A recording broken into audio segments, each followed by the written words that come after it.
నమో నారాయణాయ. మాఘపురాణము 3వ అధ్యాయము. గురుపుత్రికా కథ. నిన్నటి రోజున మనము శివుడు పార్వతీదేవికి మాఘమాస స్నానం చేయడం వలన ఎలాంటి ఫలితం కలుగుతుందో వివరించాడు. అది తెలుసుకున్నాం. ఈరోజు గురుపుత్రికా కథ.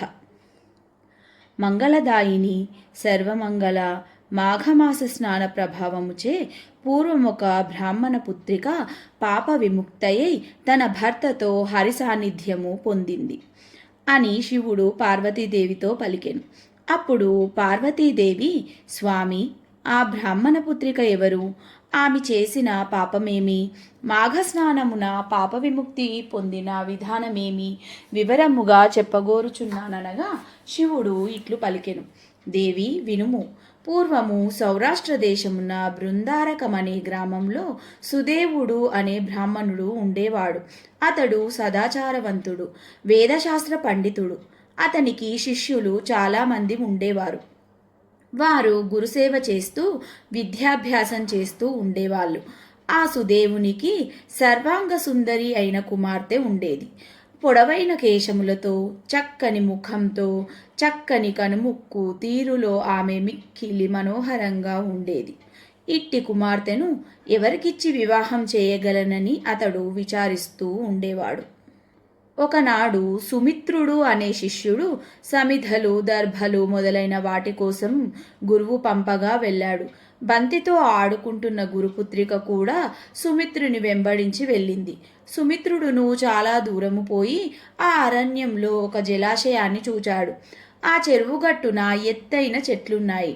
నీరు నిర్మల మనోహరంగా ఉంది. పద్మాలు, వానిపై వ్రాలే తుమ్మెదల రుద, అనేక వర్ణములలోనున్న కలువలు, జలసంచారము చేయు జలప్రాణుల విహారము మొదలైన వానిచే ఆ సరస్సు మనోహరంగా ఉండెను. కోకిలలు గుంపులు కట్టి మధురధ్వనులు చేయుచుండెను. చిలుకలు గోరువంకలు నేర్చిన మాటలను పలుకుచున్నవి. ఎత్తైన చెట్లతో కప్పబడిన ఆ ప్రదేశము ఒక ఏకాంత మందిరంలా ఉంది.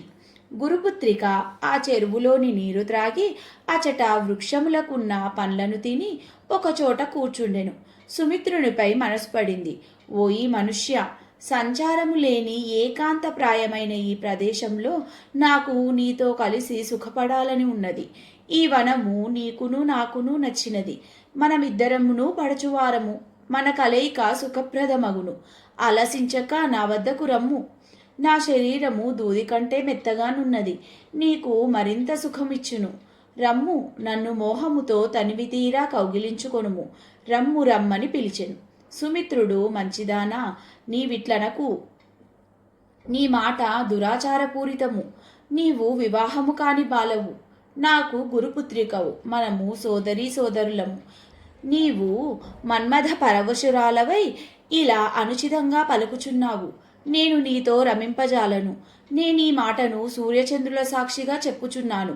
ఇట్టి పాపము చేసిన మనమిద్దరము చిరకాలము నరకవాసము చేయవలసి ఉండెను. కావున ఇంటికి పోదము రమ్ము. గురువుగారు మనకై ఎదురుచూచుచుందురు. ఆలస్యమైనచో నిన్ను దండింపవచ్చును. సమిధలు, దర్భలు మున్నగు వానిని కొనిపోదాము రమ్ము అని పలికెను. గురుపుత్రిక ఆ మాటలను విని, ఓయి కన్యారత్నము, సువర్ణము, విద్యాదేవత, అమృతము స్వయముగా చెంతకు చేరినప్పుడు వలదన్నవాడు మూర్ఖుడు. ఒకరినొకరము కౌగిలించుకొనక సుఖము నొందక నేనింటికి రాను. నేనిచటనే నా ప్రాణములను విడిచెదను. నీవు ఇంటికి తిరిగి వెళ్ళి నేను రానిచో మా తండ్రి నిన్ను శపించును. నేను నీతో సుఖింపని ఈ శరీరము నొల్లను. ఇచటనే ఈ శరీరమును విడిచెదము. నీవు ఇంటికి పోయి దీని ఫలితమును అనుభవింపుము అని నిష్ఠురముగా మన్మథావేశంతో మాటలాడెను. సుమిత్రుడును ఏమి చేయవలెనో తెలియని స్థితిలో ఉండెను. చివరకతడు గురుపుత్రిక కోరికను తీర్చుటకు అంగీకరించెను. వారిద్దరను పద్మములతో, పుష్పములతో, ఎగురుటాకులతో మన్మథశయ్యను తీర్చుకొని మనోహరమైన ఆ వాతావరణంలో యథేచ్ఛ సుఖములను అనుభవించిరి. వారిద్దరును తృప్తిపడిన తర్వాత సమిధలు మున్నగు వాణిని తీసుకొని గ్రామమునకు బయలుదేరి. గురువు శిష్యుడు తెచ్చిన సమిధలు మున్నగు వాణిని చూచి ఆనందపడెను. పుత్రికను చూచి, నీవు చాలా అలసినట్లున్నావు. మధురాహారమును తిని విశ్రాంతి నొందుమని పలికెను. ఆమెయు అట్లే అని లోనికి పోయెను. తండ్రి ఆమెను కాశ్మీర దేశవాసియగు బ్రాహ్మణునికిచ్చి వివాహం చేసెను. కొంతకాలమునకు ఆమె భర్త మరణించెను. భర్తను కోల్పోయి నేలపై పడి దుఃఖించుచున్న కుమార్తెను చూడలేక సుదేవుడును మిగులు దుఃఖించెను. అయ్యో, సుఖములను పొందవలసిన వయసులోనే బాధాకరమైన వైధవ్యము కలిగినదేమి?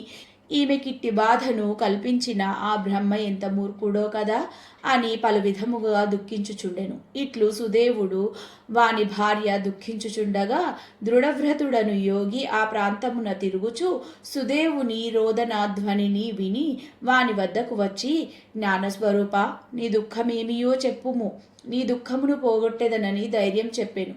సుదేవుడు తన దుఃఖ కారణమును చెప్పి మరలా దుఃఖించెను. యోగి సుదేవును భార్య పుత్రికలను చూచి క్షణకాలము ధ్యానయోగము నొందినట్లు పలికెను.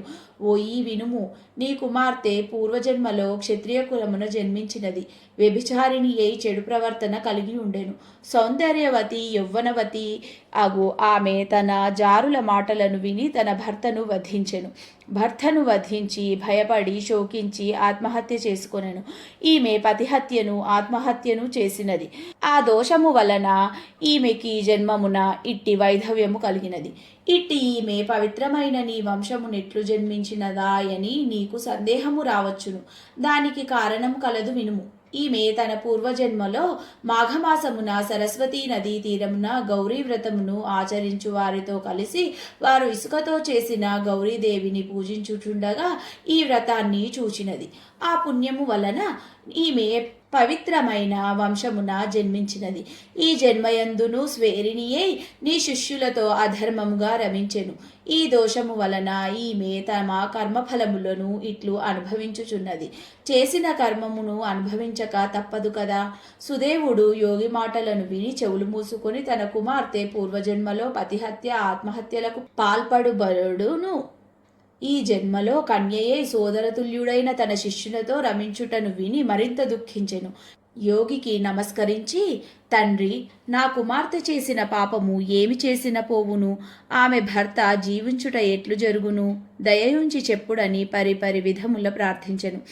అప్పుడు ఆ యోగి, ఓ ఈ విద్వాంసుడా, నీ కుమార్తె చేసిన పాపములు పోవుటకు ఆమె మాంగల్యము నిల్చునట్లును చేయుటకు ఒక ఉపాయము కలదు. శ్రద్ధగా వినుము.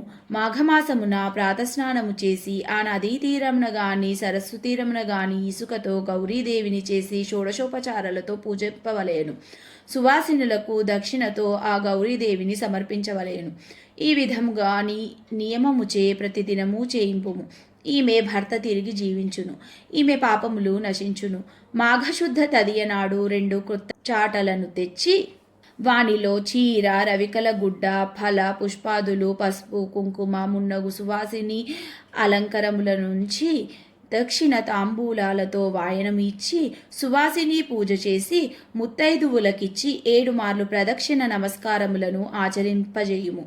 ఆ సువాసినికి షడ్రసోపేత భోజనం పెట్టి గౌరవింపవలయును. మాఘమాసమున ప్రాతకాల స్నానముల చేతను పైన చెప్పిన వ్రతాచారణము చేతను ఈమెకు పాపక్షయము కలుగును. భర్త పునర్జీవితుడై ఈమె మాంగల్యము నిల్చును. మాఘస్నానము చేసిన విధవరాలు విష్ణులోకమునకు చేరును. మాఘస్నానము చేసి గౌరీవ్రతం ఆచరించిన సువాసిని తన మాంగల్యమును నిలుపుకొని చిరకాలము సుఖించును. పిచ్చివారు మూర్ఖులు మాఘస్నానము చేసినచో వారెట్టి వారైనను వారి అనుగ్రహమును పొంది చిరకాలము సుఖించి పుణ్యలోకములను పొందుదురు అని యోగి వివరించి తన దారిన పోయెను. సుదేవుడు యోగి మాటలను నమ్మి తన కుమార్తెచే మాఘస్నానమును, గౌరీ పూజ, విశిష్టమైన కాత్యాయని వ్రతమును భక్తి శ్రద్ధలతో చేయించెను. కాత్యాయని వ్రత మహిమ చేత సుదేవుని కుమార్తె పాపములు పోయి ఆమె భర్త పునర్జీవితుడయ్యెను. ఆమెయు చిరకాలము తన భర్తతో సుఖించి తన తల్లిదండ్రులతోనూ భర్తతోనూ కలిసి దేహాంతమున వైకుంఠమునకు చేరెను. కావున మాఘమాసమున ప్రాతకాల స్నానము నదిలో గాని సరస్సున గాని కాలువలో గాని చేసి తీరమున శ్రీహరిని అర్చించిన వారు సుదేవుని పుత్రిక వంటి వారైనను ఇహమున సర్వసుఖములను పొంది పరమున వైకుంఠవాసులగుతురు సుమా అని శివుడు పార్వతీదేవికి మాఘస్నాన మహిమను వివరించెను. ఇది మాఘపురాణము 3వ అధ్యాయము గురుపుత్రికా కథ సమాప్తం. ఓం నమో నారాయణాయ.